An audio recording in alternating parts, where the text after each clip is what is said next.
Richard Preston, Crisis in the Red Zone, the story of the deadliest Ebola outbreak in history, and of the outbreaks to come.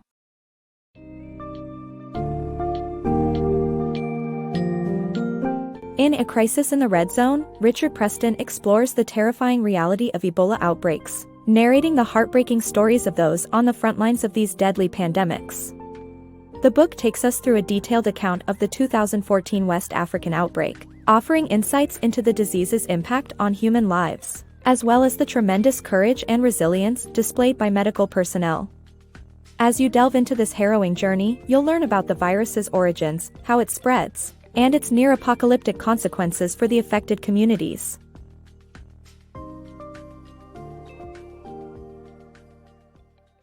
An unholy epidemic begins. In September 1976, Sembo Ndobe arrived at the Yambuku Catholic Mission Hospital in the Democratic Republic of Congo with mysterious symptoms.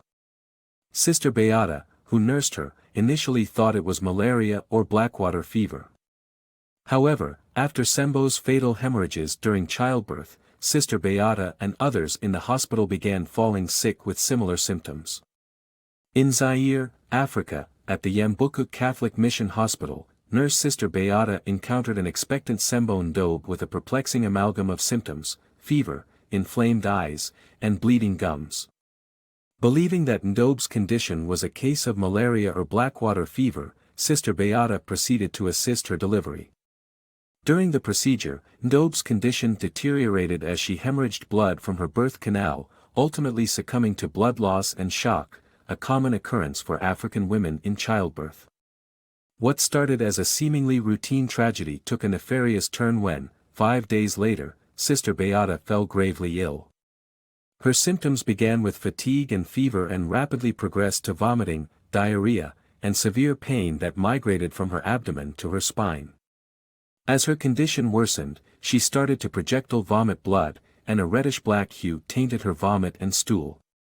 Her body was hemorrhaging internally, leading to the decomposition of her vital tissues. On September 19, as her once vibrant face became a desolate and sallow mask, Father Sango Germain, a close friend and colleague, administered her last rites. Overcome by emotion, both Sister Beata and Father Germain wept, unwittingly infecting the latter with the deadly contagion. Sister Beata eventually succumbed to the disease, and Father Germain followed 13 days later. Panic and pandemonium spread through the hospital hallways when more patients started displaying the same mysterious symptoms. The medical staff dispersed, leaving behind a cacophony of suffering. Amid the chaos, however, one brave nurse managed to make a distress call, pleading for help against an unknown and unholy disease that was claiming lives one after another. Unearthing the Ebola virus. In 1976, Jean-Jacques Mwayembe Tamfin, a virologist, discovered a strange and horrifying scene at the Yambuku Catholic Mission Hospital, filled with filth and abandoned beds. Initially suspecting typhoid fever, Mwayembe found the patients had red eyes and uncontrollable hemorrhaging, leading him to investigate further. After ruling out bacterial infections and fearing for his own life due to potential exposure, he sent samples to the CDC in the United States. By the end of October, the disease finally had a name: Ebola. The first outbreak was contained, but the virus would re-emerge decades later with devastating consequences. When Jean-Jacques Mwayembe Tamfin arrived at the Yambuku Catholic Mission Hospital, he encountered a chilling sight: filthy, deserted rooms with infected beds and unsanitary basins. The virologist was unsure of the disease plaguing the region but suspected typhoid fever at first. Unable to examine any patients, Mwayembe eventually met with the recently deceased body of a young nurse. She had inflamed red eyes, casting doubt on a yellow fever diagnosis. Desperate for answers, Mwayembe extracted liver tissue from the woman with his bare hands. Along with blood from a critically ill, pregnant woman, Mwayembe rushed to the nearest laboratory in Kinshasa, fearing he had contracted the mysterious illness himself. Tests revealed that the culprit was not bacterial, dispelling the typhoid theory. As Mwayembe anxiously waited, he sent samples to the CDC in Atlanta, Georgia. The CDC first classified the virus as X virus before officially naming it Ebola by the end of October. The first Ebola outbreak in 1976 was successfully contained, but the disease had devastating potential. A ticking time bomb was discovered, and it would be a matter of time before Ebola returned with a vengeance. Little did Mwayembe in the world know that it would take 37 years for the virus to strike again, causing havoc and panic across the globe. Ebola's devastating outbreak. As small as it is, an Ebola particle measures 80 nanometers wide and 1,000 nanometers long, containing merely 6 proteins. Despite its size, it can destroy the human body once inside, latching onto a cell and transforming it into an Ebola particle production factory. The process continues relentlessly, attacking all but the skeletal and large muscle systems, resulting in numerous symptoms and high contagiousness. Ebola is classified as an emerging virus, transmitted from animals to humans. Its outbreak in December 2013 is believed to have begun in the West African village of Milindo from a bat or bat-fly interaction. The young boy Emil's tragic passing marked the beginning of a devastating spread of the virus that reached beyond his family to healthcare workers and beyond. Characterized by symptoms like diarrhea, projectile vomiting, and blood hemorrhaging, Ebola is highly contagious. Just one small drop of blood can hold 100 million particles of this devastating virus, and contact with an infected person's sweat can lead to infection. Ebola's capacity as an emerging virus allows it to cross from animals to humans. It is believed that such a transmission occurred in the West African village of Milindo in December 2013. This location within the Makona Triangle holds significance, as it is where 3 nations, Sierra Leone, Guinea, and Liberia, converge. It was along a pool where the village of Milindo washed clothes and bathed that the fateful event occurred. 2-year-old Emil played near a hollow tree inhabited by bats as his mother Sia Dembaduno looked on. The children of the village would often smoke out the bats for hunting and cooking, and it is likely that Emil encountered a bat or bat-fly that day. After falling ill and passing away on December 28, 2013, young Emil's death marked the beginning of Ebola's widespread devastation. The virus would go on to claim the lives of his sister, mother, grandmother, the village midwife who cared for them, and even a medical worker who treated the midwife at a local hospital in Guinea, spreading rapidly beyond borders. Tracing Ebola's grim path. The grim journey of the Ebola virus began in the village of Milindo, where it spread from the midwife to other mourners at her funeral. In February 2014, Sia Wanda Koniono, a woman from Kpandu in Sierra Leone, came into contact with a sick passenger during her travel to Kissidougou, Guinea. Upon returning home, she fell ill and eventually died, leaving her 5 sisters, who contracted the virus while preparing her body for the funeral, to face the same fate. The Kenema Government Hospital, located 100 miles from Kpandu, became a pivotal facility in the fight against the Ebola outbreak due to its level 4 biocontainment ward and history of dealing with Lassa virus, another level 4 virus with similar symptoms. The ward, equipped to handle only 12 patients, soon became overstretched by the summer of 2014, placing immense pressure on the hospital's limited resources. However, in March 2014, Dr. Humares Khan, the hospital's virologist, raised the alarm about the potential outbreak, leading to the involvement of international health organizations like Doctors Without Borders, who confirmed the presence of Ebola in the region. Overcoming barriers amid Ebola. The Makona Triangle, a region crossing the borders of 3 countries, is a place of rich linguistic diversity. When health officials visited the area to combat the spread of Ebola, language barriers, fear, and mistrust amplified the challenges they faced. Locals, unfamiliar with the activities of aid groups such as Doctors Without Borders, sometimes perceived them as threats. Moreover, deeply rooted cultural practices, such as intimate funerals and cleansings of the deceased, allowed the virus to thrive and spread. The heartbreaking case of Maninder, a village healer, illustrates the cruel way in which Ebola exploits human compassion to claim even more lives. The Makona Triangle, a captivating melange of villages nestled at the junction of 3 countries, is home to much more than just 3 languages. This vibrant array of tongues played a critical role when officials from the Kenema Government Hospital arrived to address the spread of Ebola. For instance, Michael Bakey, a team member, was fluent in 4 languages, including Rio, Mend, Kono, and English. Still, in some cases, like when they encountered a Kissi-speaking village, they needed the assistance of a local to serve as an interpreter. Trust and cultural differences posed further challenges. The people living in the Makona Triangle viewed organizations like Doctors Without Borders with suspicion, unsure of their intentions or activities. When villagers saw loved ones in biohazard suits being taken away, never to return, distrust grew deeper. Another factor complicating the fight against Ebola was the local tradition of caring for and honoring the dead. Grieving family members often washed the body, embraced it, and reused the water in a sacred ceremony. With Ebola, however, these customs facilitated the rapid spread of the deadly virus.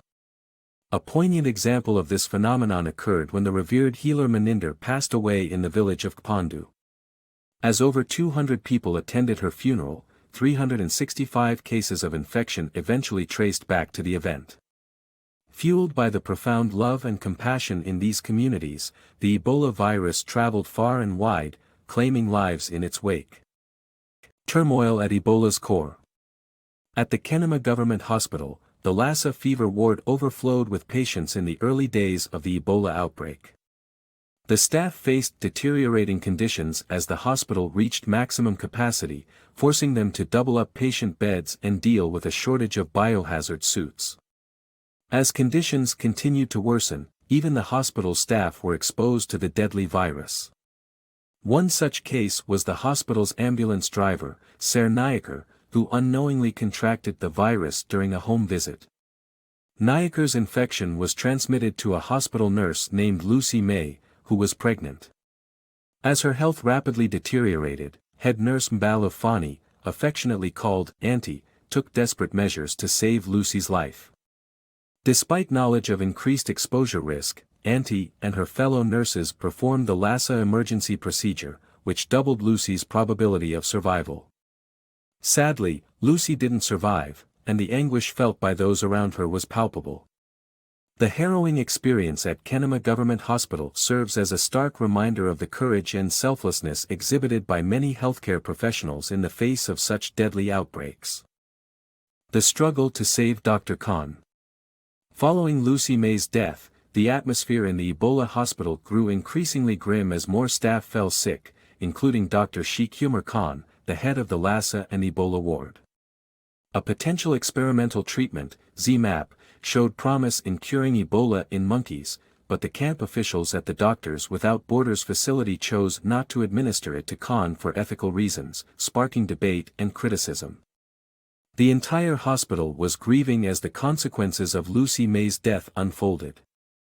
Auntie, a respected figure within the facility, passed away a few days later, her departure significantly impacting the atmosphere. Fear and sorrow enveloped the staff, causing many to abandon their duties and leaving the already struggling operation in an even more precarious state. The situation grew dire when Dr. Sheikh Humar Khan, the esteemed head of the Lassa and Ebola ward, fell ill. Dr. Khan had accidentally contracted the disease while assessing the condition of one of his dedicated nurses, Alex Moidboy. This unfortunate turn of events left the international healthcare community devastated and desperate to find a solution. Amid the desperation, hope emerged in the form of an experimental vaccine called ZMapp, which had displayed significant success in curing Ebola-infected monkeys. Dr. Khan was taken to a Doctors Without Borders camp in Kailahan, Sierra Leone, where doses of the promising treatment were stored for trial. However, administering the drug proved to be less straightforward than anticipated. Camp officials raised ethical concerns, stating that providing Dr. Khan with an experimental treatment that was not accessible to all patients would breach their moral obligations. Additionally, the use of unapproved medication could amplify the public's distrust toward the organization, already facing criticism for its management of the outbreak. The decision not to use ZMapp on Dr. Khan generated further controversy and backlash, with colleagues like Michael Bakey questioning its justification. It's crucial to note that the camp officials at the Doctors Without Borders facility in Kailahan were grappling with immense emotional turmoil while confronting this unprecedented health crisis. Amidst this chaos, they endeavored to make the most informed and responsible decisions possible. ZMapp's miraculous effects. Dr. Khan, a heroic figure in the fight against Ebola, passed away on July 29, but his legacy of pioneering efforts lives on. ZMapp, an experimental drug he had worked on, would soon after prove successful in treating those afflicted with the virus. The Eternal Love-Winning Africa Hospital, ELWA, in Liberia was one of the primary battlefronts against this deadly disease. Under Dr. Lance Plyler's leadership, the hospital was stretched to its breaking point, with staff members, including Nancy Wright-Bowl and Kent Brantley, falling victim to the infection. Dr. Plyler faced a seemingly impossible choice, whether to administer the untested ZMapp to his dying friends and colleagues, and if so, which one should receive it. In an emotional act, Plyler decided to split the available dose between Wright-Bowl and Brantley. Astonishingly, within an hour of receiving his share, Brantley was able to stand up and walk, while Wright-Bowl managed to survive the night. Both were flown to Atlanta, Georgia, where they completed their ZMapp course and made a full recovery. The Makona strain of Ebola that wreaked havoc in West Africa was identified as the most lethal of its kind. However, in the face of this monstrous outbreak, there were beacons of hope and resilience. 2 nurses who had fought to save Lucy May, another victim, survived the virus themselves, along with Auntie's brother Mohammed Yilla, an epidemiologist at Kenema Hospital, and Dr. Khan's devoted nurse, Alex Moidboy. These stories of triumph amidst tragic loss serve as powerful reminders of the indomitable human spirit and the potential for new medical breakthroughs in our ongoing battle against deadly diseases. The Ancient Rule and Ebola. The courageous efforts of Jean-Jacques Muyembe-Tamphon, a virologist, and Dr. Jean-François Ruppel, a medical director, played a crucial role in handling the Ebola outbreak in 1976. Their work in Zaire, driven by the understanding of an old strategy known as the Ancient Rule, helped slow the spread of the virus, saving lives. The 2014 outbreak saw the people of West Africa initially struggle to adapt to these strict isolation measures, but eventually, their sacrifices, along with scientific advancements made during the crisis, showcased humanity's resilience and ability to adapt in the face of adversity, better preparing them for future threats. In 1976, Jean-Jacques Muyembe-Tamphon, a virologist in Zaire, somehow survived an encounter with the Ebola virus. Alongside him, Dr. Jean-François Ruppel, a medical director, was credited for curbing the spread of the virus by invoking the Ancient Rule, a strategy that isolates sick individuals in a hut with minimal resources until they either recover or perish. Originating when smallpox ravaged the land, this method requires immense sacrifices from those who must forego traditional rituals and customs for the greater good.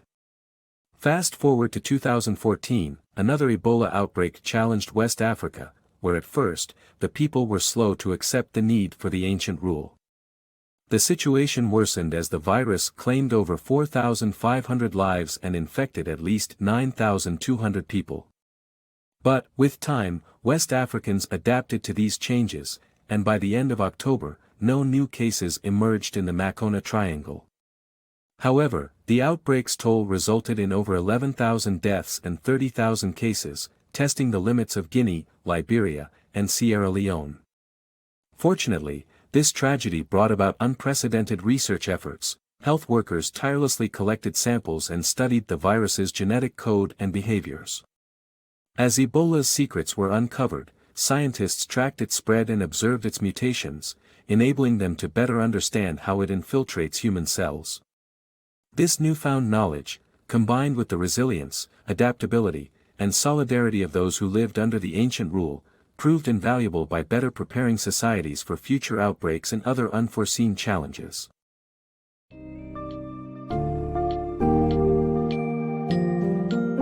As A Crisis in the Red Zone vividly recounts, Ebola is a relentless and formidable killer, inflicting immense suffering on individuals and societies alike. Amidst this darkness, however, the book also shines a light on the brave medical professionals who risk their lives to care for the sick and halt the virus spread. Through collaboration, adaptation, and immense personal sacrifice, these heroes managed to bring the outbreak to an end, saving countless lives in the process. In the face of terrifying threats such as Ebola, crisis in the red zone, underscores our collective resilience and strength when we come together to confront challenges, and serves as a testimony to humanity's ability to adapt and survive in the face of adversity.